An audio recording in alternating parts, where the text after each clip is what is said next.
গিন্নি, ও গিন্নি, আমাকে একটু জল দাও তো, অনেক পিপাসা পেয়েছে। হ্যাঁ হ্যাঁ যাই,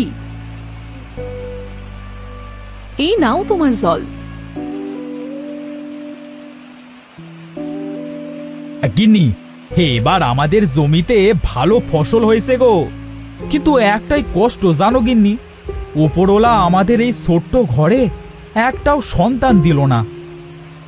উপরওয়ালা যেদিন চাইবে সেই দিনই আমাদের ঘরে সন্তান আসবে, কষ্ট পেও না গো। আচ্ছা, ঘুমাও গিন্নি, যা বৃষ্টি হচ্ছে, কাল সকাল সকাল মাঠে গিয়ে দেখতে হবে ফসলগুলো এই বৃষ্টিতে নষ্ট হয়ে গেল কিনা।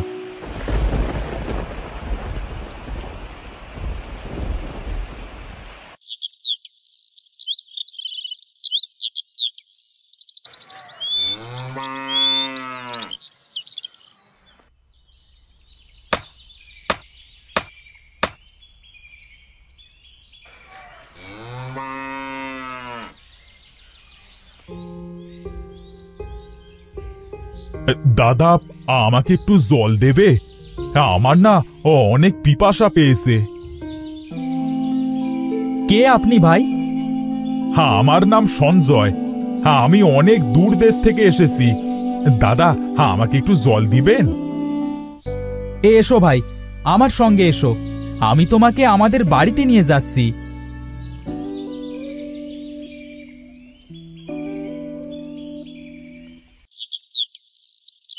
গিন্নি, ও গিন্নি, একটু জল নিয়ে এসো তো, আমাদের এই ছোট্ট গরিব পরিবারে একজন পথিক এসেছে গো। এই নাও গো তোমার জল।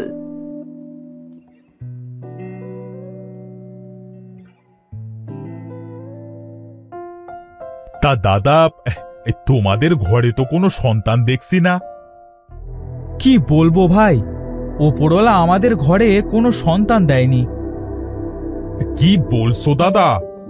তোমরা এত ভালো মনের মানুষ, অথচ বিধাতা তোমাদের ঘরে কোনো সন্তান দেয়নি। আমি একটা জায়গা চিনি গো, শুনেছি ওই জায়গায় নাকি একটা গাছে সুতা বাঁধতে হয়। তুমি সত্যি বলছো গো ভাই? তা সেই জায়গাটা কোথায় গো ভাই? এই পশ্চিম দিকের যে বড় জঙ্গলটা আছে, তার ভেতরে একটা শিমুল গাছ আছে গো। সেই গাছে গিয়ে সুতা বাঁধলেই নাকি তাদের ঘরে সন্তান আসে। আচ্ছা দাদা, তাহলে আজ যাই, আমাকে আবার অনেকটা পথ যেতে হবে।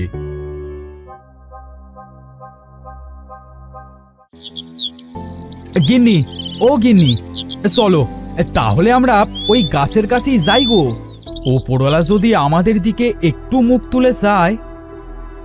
হ্যাঁ গো, তাই চলো, আমরাও সেখানে যাই।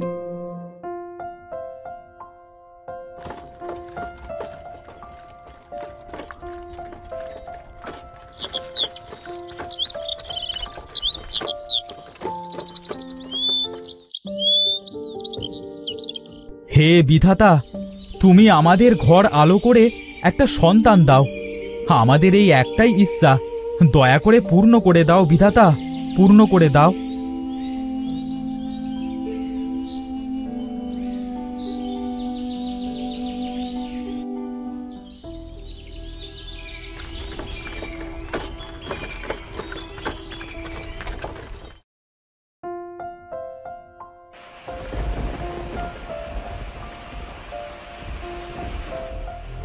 হারু, এই হারু, দেখ দেখ, তোর ঘর আলো করে তিনটে কন্যা সন্তান হয়েছে।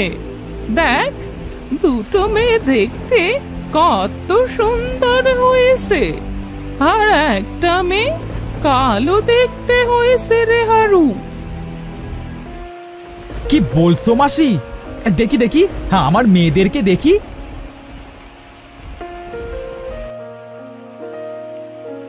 হে উপরওয়ালা, তোমাকে অনেক অনেক ধন্যবাদ।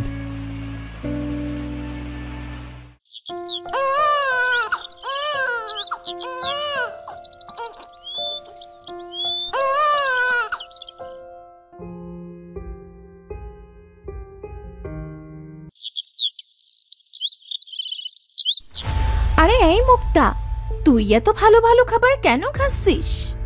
এত ভালো ভালো খাবার খেয়ে কি হবে? দেখতে তো হয়েছিস সেই কালো। তার থেকে ভালো ওই খাবারগুলো আমাদের দুই বোনকে দে।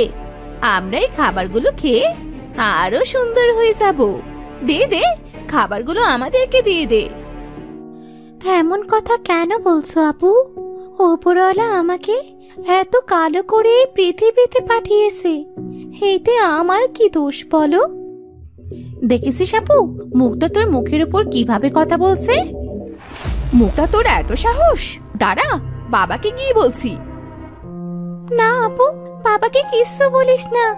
আমি আর কখনো এমন কথা বলবো না রে, এমন কথা বলবো না। তোরা যা বলবি আমি আমি তাই করব।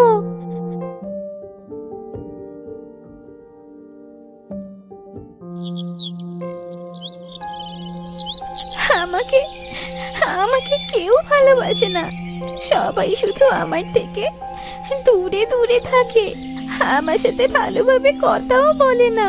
আমি আমি কালো বলে আমার মা বাবা বোনেরাও কেউ আমাকে ভালোবাসে না। আমি আমি আর বাড়ি ফিরবো না।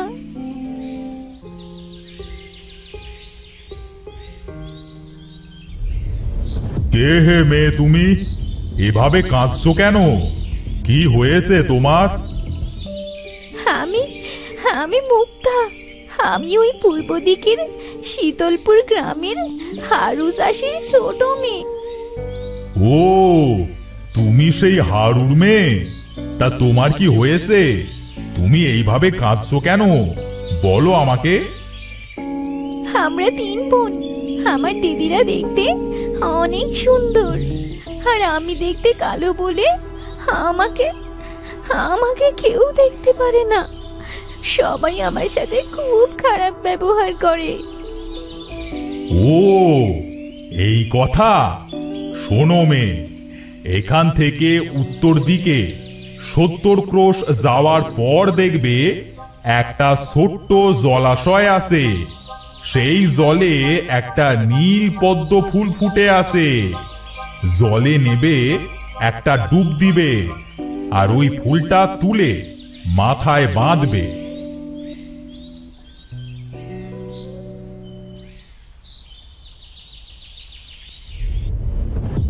কে হে মেয়ে তোমরা?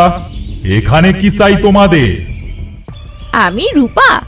আমরা আমাদের বোন মুক্তাকে খুঁজতে এসেছি। তুমি কি জানো আমাদের বোন কোথায়? হ্যাঁ, আমি জানি মুক্তা কোথায় গেছে। আমি তো মুক্তাকে সেখানে পাঠিয়েছি।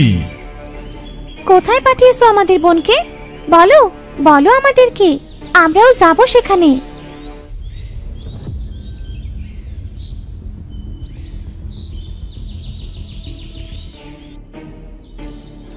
দিদি, অনেকক্ষণ তো হলো, আমরা তো শুধু হেঁটেই চলেছি। কই, মুক্তাকে তো কোথাও খুঁজে পেলাম না। তাহলে কি ওই গাছটা আমাদের মিথ্যে কথা বলেছে দিদি? আর পারছি না হাঁটতে। এদিকে তো আবার সন্ধেও নেমে আসলো। চল সোনা, ওই জায়গাটায় গিয়ে একটু বসি। হ্যাঁ দিদি, চলো ওই গাছটার নিচে গিয়ে আমরা একটু বসি।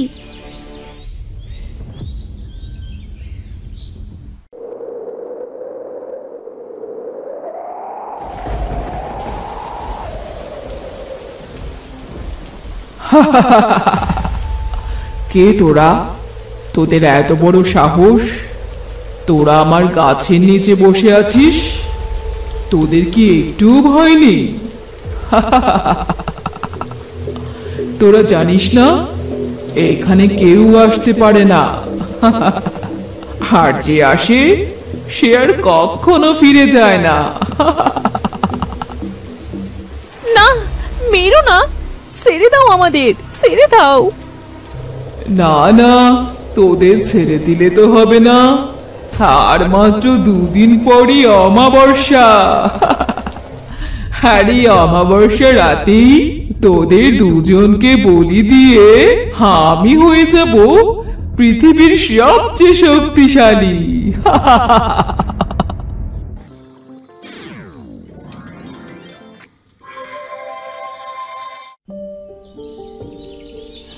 তো সে জলাশয়, ওই তো নীল পদ্ম ফুটে আছে।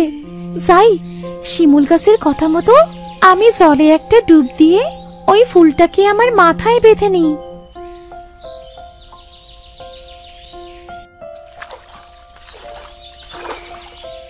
হে কি, আমি তো দেখতে অনেক সুন্দর হয়ে গেছি।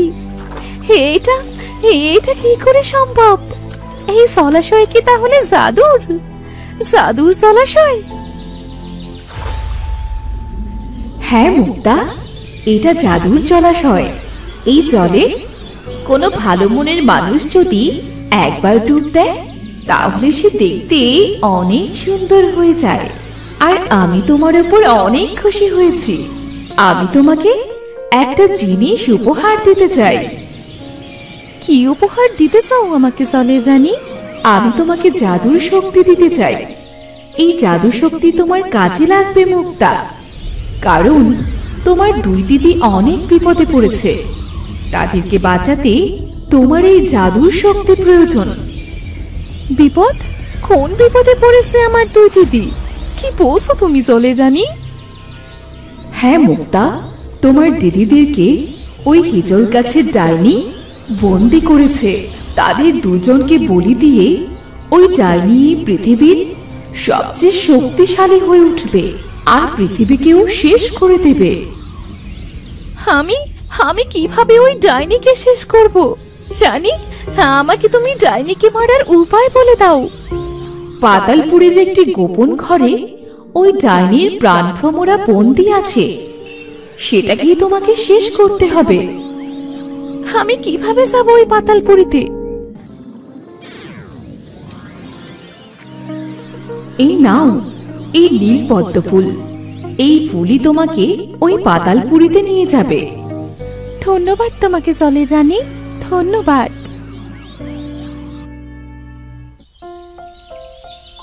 এই নীলপদ্ম, তুমি আমাকে পাতালপুরীতে ডাইনির গুহার সামনে পৌঁছে দাও।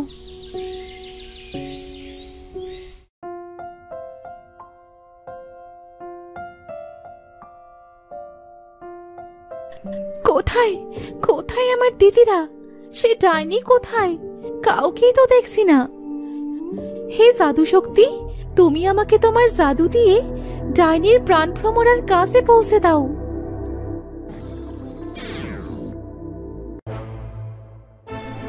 কে তুই? এখানে কি করছিস? তুই আমার দিদিদের কোথায় লুকিয়ে রেখেছিস? ভালোই বল বলছি, আমার দিদিদেরকে তুই কোথায় রেখেছিস? আমার দিদিদেরকে ফিরিয়ে দে আমার কাছে।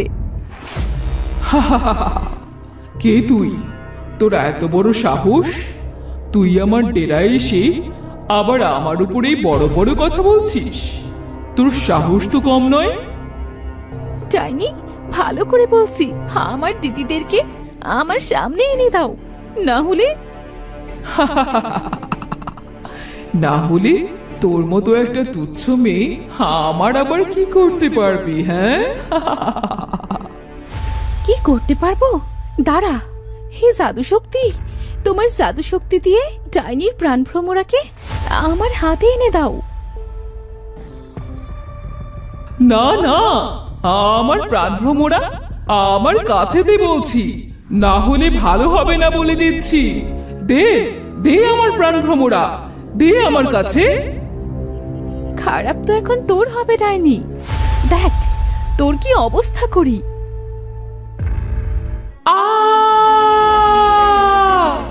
আমাকে মারিস না।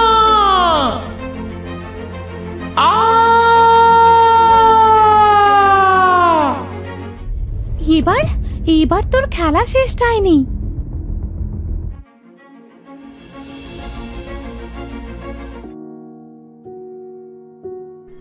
বোন, মুক্তা আমার বোন, আমরা তোর উপর অনেক অন্যায় করেছি, তুই আমাদেরকে মাফ করে দে বোন।